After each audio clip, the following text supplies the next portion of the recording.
More creatures!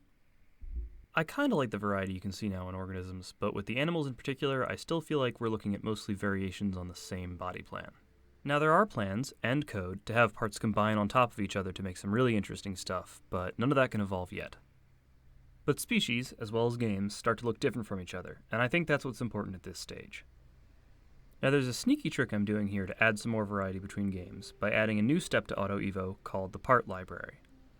Essentially, before Auto Evo messes with any particular species, the part library randomizes a set of available parts. Any mutations resulting from other steps are limited to using these parts or parts already on the organism. In nature, it's not enough the mutation just be beneficial, it has to actually show up in the population. If evolution had just gotten to pick and choose any mutation from history at any point in time, we'd probably have a much more boring and repetitive biosphere than what we got. So my simulation isn't going to do that either. Two of the prettiest new parts are nuts and fruit. Turns out nuts are actually a fruit? I had no idea. Now what does fruit do for fruit? Fruit helps you disperse your seeds, if, and only if, there's something there that's going to eat the fruit. So, to evolve fruit, we need frugivores. Frugivores eat fruit, which means to evolve frugivores, we need fruit. Checkmate, atheists. What we need are intermediate steps. For example, nuts provide some advantage by themselves, they provide extra nutrition to new seeds. So maybe nuts don't need frugivores, but nutivores can evolve off of the nuts. Or maybe any herbivore can eat fruit that already fell on the ground, but to pick the fruit off the tree, you need to use these little grabby arms that I already have for the miche for getting stuff out from under rocks. Either way, I've started to notice a pattern in how miches work together. Remember that every miche has one selection pressure to judge a species, and multiple mutation strategies to try to find something to appease it. Sometimes, one of those mutation strategies will find something that appeases the selection pressure of a different miche. In fact, this is how a species will move from miche to miche.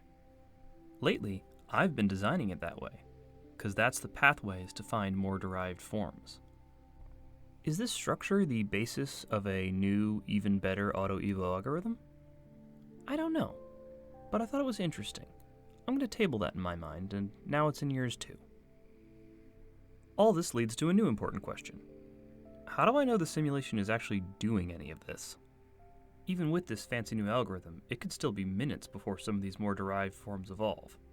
That is a long cycle time for every time I want to change code. In addition, this isn't deterministic.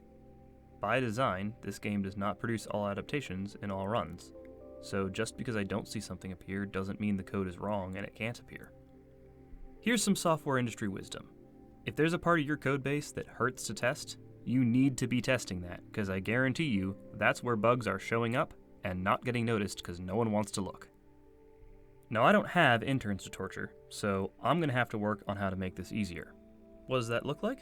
Well, since I can break down this problem into parts, and I can pretty objectively define success and failure, this is a great case for unit tests.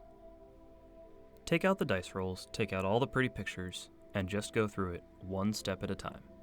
Does the mutation strategy provide the fruit? If a species has a fruit, does it provide the advantages I think it does? No matter how many steps you add, there's always something you might have forgotten that you forgot, so it's never 100% assurance. And no one ever has complete test coverage. But still, it helps. Since the Godot framework and unit tests don't get along super well, I want to do something fun and interesting here and experiment with a unit test framework that runs in the game. I'm going to leave it on for the players in the final version, because I think the kind of geeks that would like this game would like to be able to click around and run unit tests, but I also think it has a lot of potential for modding. Imagine a game where you modded in a new unit, and you want to say that this is somewhat fair.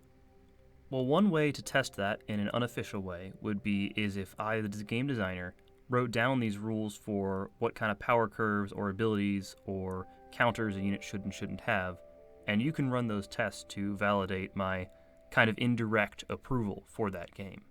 And if not, it's a stupid thing in a menu in the back of the game that no one will ever look at. No big loss. And finally, the future. I'm going to be away for a bit, so you can expect the gap between these increasing videos to increase for at least one more video. But for my next video, I want to return to the high production value roots I had in my first Auto Evo video, with a new topic. How do you end a game about evolution?